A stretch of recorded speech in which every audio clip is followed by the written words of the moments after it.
Okay, this is an interesting article done by Star Rising, and let's just get into it here. He makes a comparison between Gobekli Tepe and a connection to Osiris. Yes, that Osiris.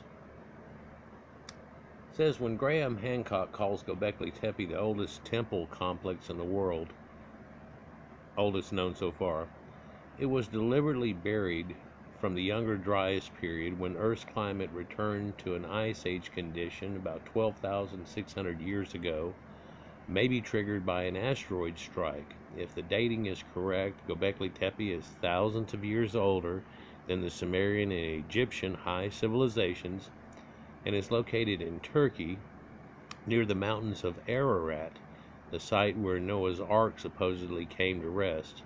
Only about 10% of the site has been excavated so far, and there again you get that how much was excavated off on it, and it looks like that they've done 15-20% of it, and they said they're still working on it, and they have seasons left to do that. They're going to go ahead and finish all the places they have open now, and so they're not really stopping at the potato chip and leaving that other quarter done or whatever. They're working through all of that, and somebody said 30-35% they'll have it done by that. But that just begs the question, if you're looking at 35, what's in the 65 you're leaving out?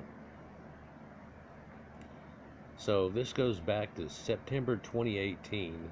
Somebody, I believe, mentioned this in one of my old videos, and I'm like, shoot the article at me, and I never heard back from them again. Most people aren't getting their notifications from my site anymore on new vids. I've basically lost a whole bunch of views on. I don't know what's happening on that. Then again, we all do, don't we? Basically. So here's one of those pillars with the arm wrapped around it and the belt and so on situation. You can see the stars up above it here, but that's probably superimposed. All that looks pretty good. In ancient times, the naming of places in the ancient world was a serious affair, particularly with regard to temples, but also people's names. You talk about in the Bible where if you have somebody's name, somehow you have a power over them. In fact, that's one reason they say that Yahweh didn't ever really tell his name, because he just said, I am what I am, or whatever, whichever way. And I've got videos on that. I don't want to go into it, but that's one way a lot of people interpret that, was like, I'm the one, but I'm not going to tell you what name I am, because if you can call my name, then like a genie, I've got to show up for you. Things along that ideal. A name enshrined the purpose for which the site was intended, or reflected a truth about its history. Thus, understanding the real name of Gobekli Tepe offers the greatest clue as to why people of a forgotten era created a monument that is both out of place and out of time. And yeah, it stretches us back twice what it was before, and shows you this intricate working of stonework and things that's going on. It also shows us that this wasn't just out of nowhere popcorn. They developed this technology, and so we're going to find other things definitely related to this in the near futures. But who were these people? Well, wandering through this area at this time appears to be the ancient Natufians, but the people living there now call it Gobekli Tepe, and that meant Potbelly Hill, or perhaps Pregnant Hill, if you will, or perhaps somebody that's just got dicky-doo disease where their tummy sticks out farther than the dicky-doo. But Potbellied Hill isn't the only name known for it around in the area, and the oldest name is ancient Armenian. And probably the oldest name that people know now of was portasar. And it breaks down into two syllables, port, which equals to navel or umbilical cord, and identifies the site as a navel of the earth, like an omphalos that we've talked about being in Greece, and all these people, Sumerians have one, Egyptians have one, There's all these things where it's the belly button of the world, and so this is marrying sky to ground or heaven to earth. But it's a seeding place, it looks like now, for where the knowledge of the gods was first deposited, where such epicenters exist throughout the world, wisdom spread across the land like ripples, touching the uncivilized and the brute, and elevating the potential of humankind.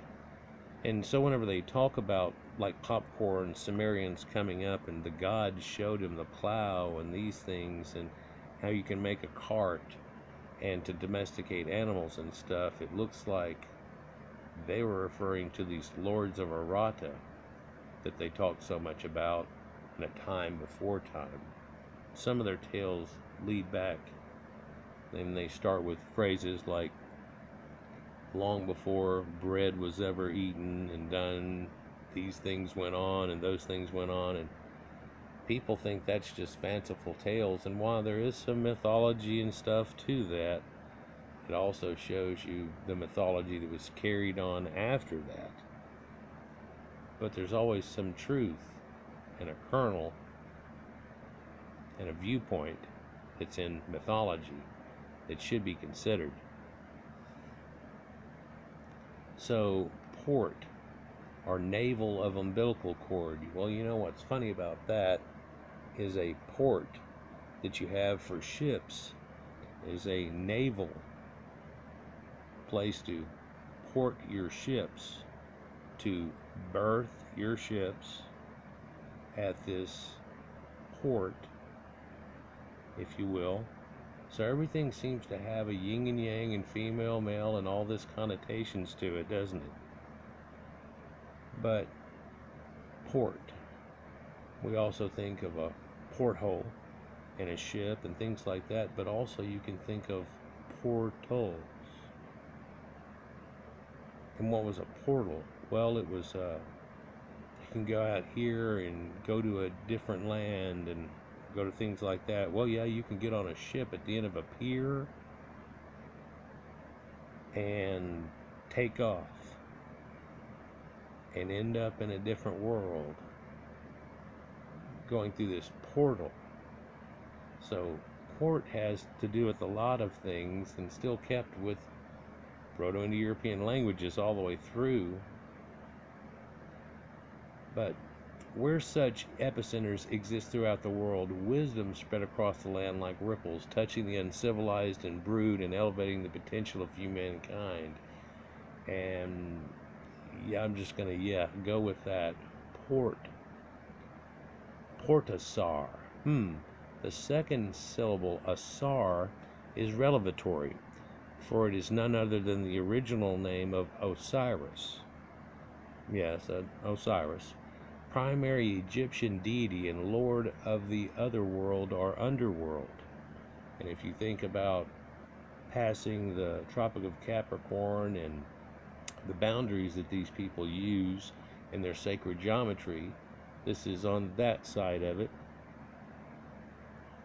North is this way, over, under. It can be said then that this hill is the umbilical cord of Osiris. Now, that's making some connections there, but let's see if we can make some more for you.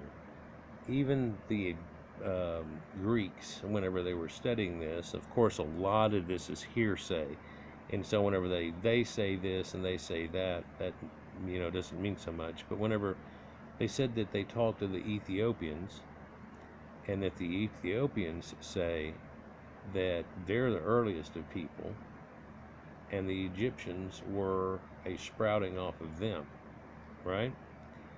And people nowadays have taken that to mean that white people came from black people and all this weird stuff. But Ethiopians of the Greeks didn't have anything to do with some admixed people living in an area called Abyssinia out in the Horn today. The people that lived in the Horn were tall back then, the Greeks say, were tall, long-lived white people. And they were the fairest of people. So apparently they had fair hair and all kinds of things. And down that far south, yep, it says it.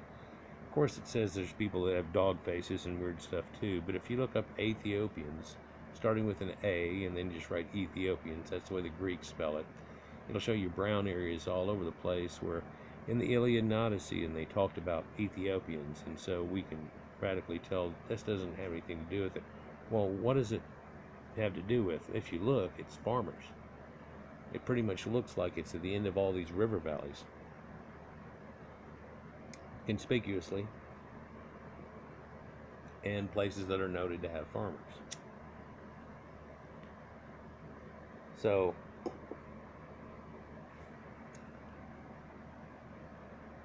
but Asar is a name that's carried on through a lot of people.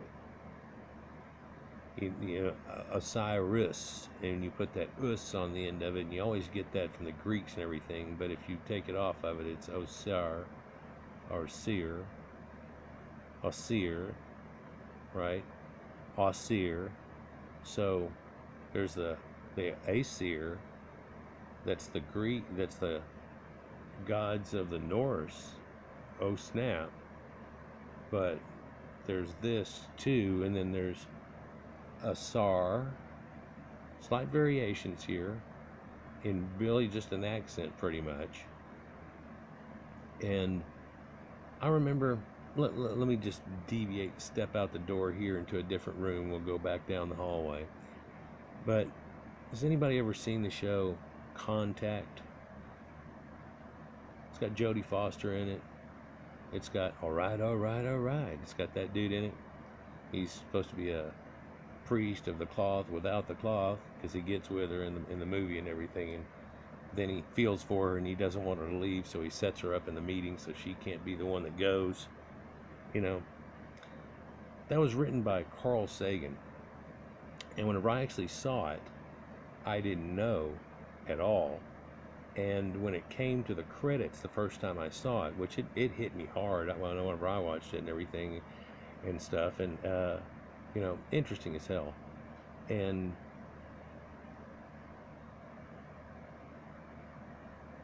it said for Carl, and then in the credits it said Carl Sagan and all this stuff, and I'm like, what? And I was even actually unaware of the book, even though I loved him and I grew up watching Cosmos. I learned a lot from shows like that, but it also set me on a path where I myself learned a whole lot, and it pulled a lot of things together for me, and liked it a lot. He's not necessarily an atheist, but he believes in a total different way and more of a whole cosmic everything.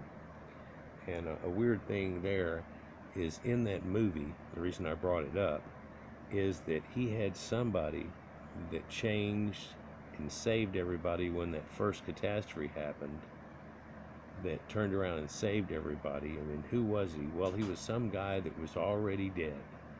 He had cancer. In fact, he went up into space to live in a space station that he owned because he's so damn rich. And he set it up so the Japanese was building one too, or Orientals were building one too, and she got to be the one to go in it. And what was that guy's name? Well, he had initials and a name. His name was S.R. Haddon. S.R. Haddon. And what blew me away about that, when he threw it in there, was there's Asar Haddon of the Assyrians.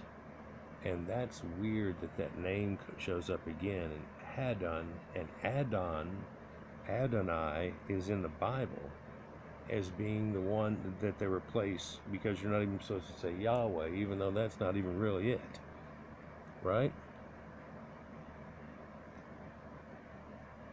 So that kind of showed strange connections there too. And the more I got into it, the more I realized, well, this whole thing, these people have the same, you do comparative religion, and you start to get to where, like, well, I know the Greeks and the Romans are like the same, but they got this same idea here and the same idea here, and they all have this ancestor veneration of these people that came before that they deify as gods. In fact, The Greeks and the Romans tried to turn people into gods, and Caesar and all that stuff, but you know that the Egyptians were doing it. The Sumerians were priest kings, but before that they were gods on earth. It all goes back to these Proto-Indo-Europeans, but when we get to this point, we can't be talking about that. So we're not even really talking about Aryans, are we? What we're really talking about is Proto-Aryans. And no, we're not talking about that. We're talking about pre-Proto-Aryans. In some way. And then the same people came washing through one more time. I go into a lot of my other videos. Let's just see what else he has to say. PortAssar's most fascinating stone circle is enclosure D. Its organic material has been carbon dated to 10,500 BC by Schmidt, suggesting people were present there 300 years after the meteorite strike that triggered the Younger Dryas. Well, if you look again in the Dryas, it actually goes through and does a bob and then it goes back up. So the problem there is it looks like more than one thing happened.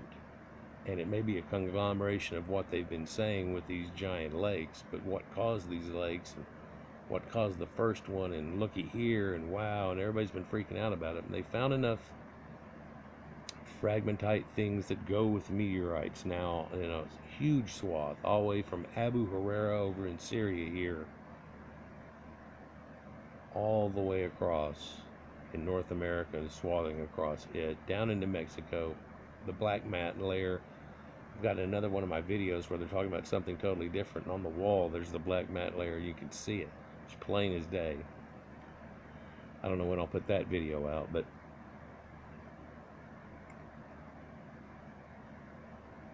so these people had been there roughly 300 years before or after, but it envelops the whole time before, during, and after, really, is what we're looking at. Suggesting the people here present 300 years after the meteorite strike that triggered the Younger Dryas. By the same token, carbon-14 dating of the wall mortar protecting this enclosure offers a range of right at 10,000 BC to 9,600, suggesting activity at the site 100 years either side of the meteor strike that generated the Great Flood and the end of the Younger Dryas. It would appear that someone came up to this hill in Anatolia to construct what appears to be an observatory or a library in stone, and then carefully packed up the site and left prior to the destruction about to unfold. And if the dating's right, it looks like they were there whenever it did. And what's strange about finding the older dating in the ones is it looked like they, maybe after the first event, buried all these other ones, and then whenever they went to leave, buried the last one and finished it off and left. But that's left up to archaeologists to try to attempt to figure it out.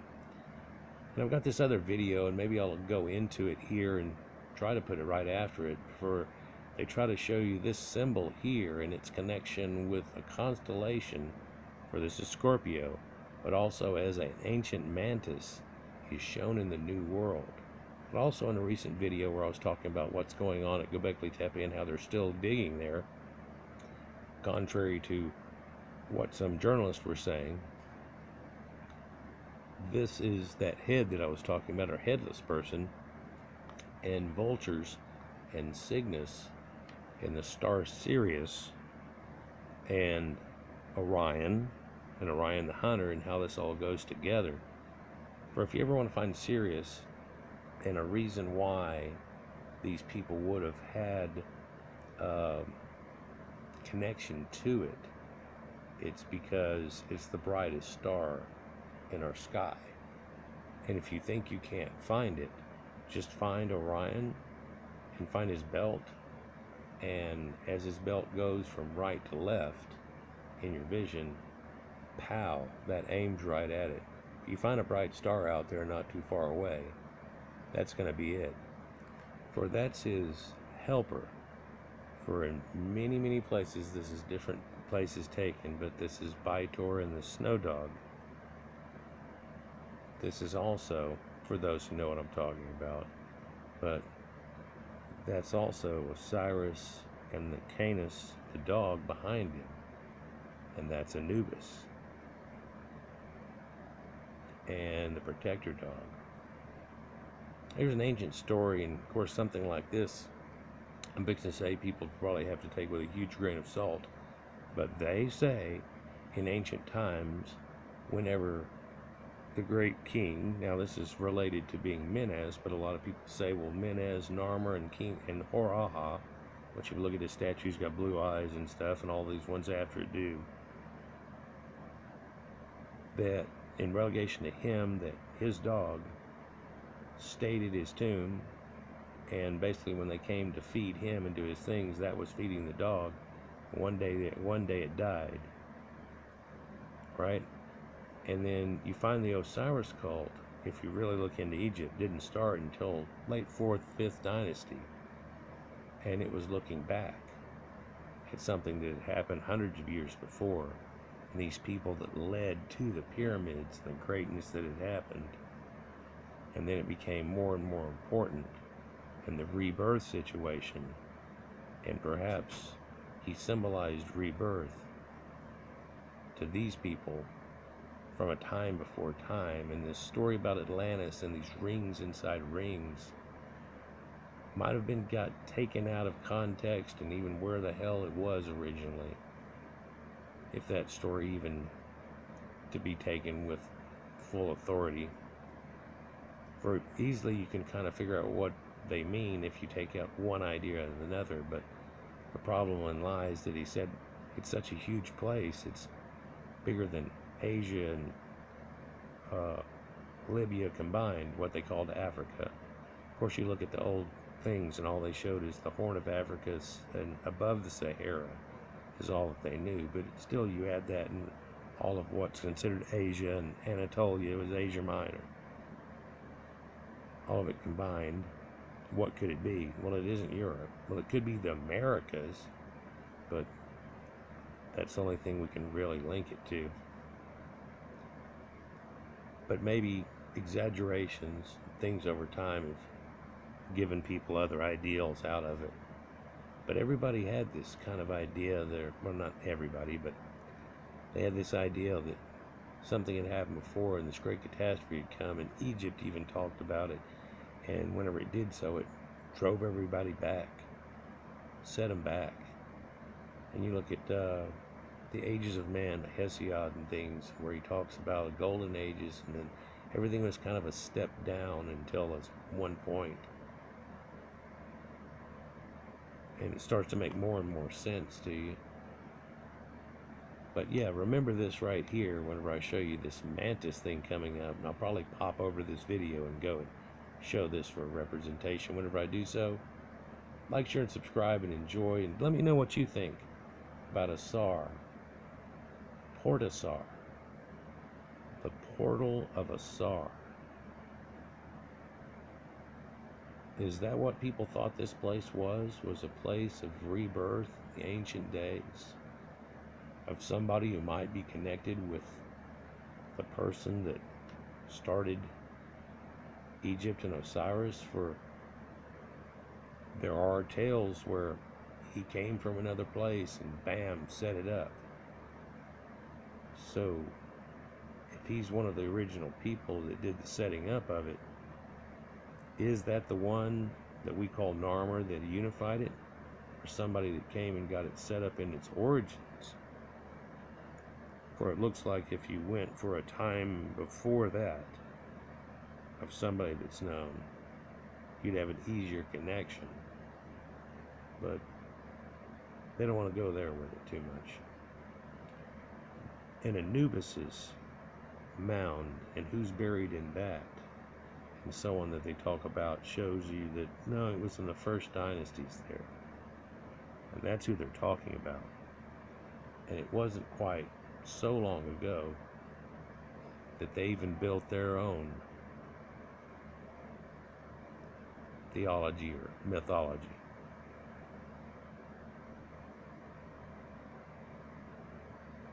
More to come as more gets known. Peace.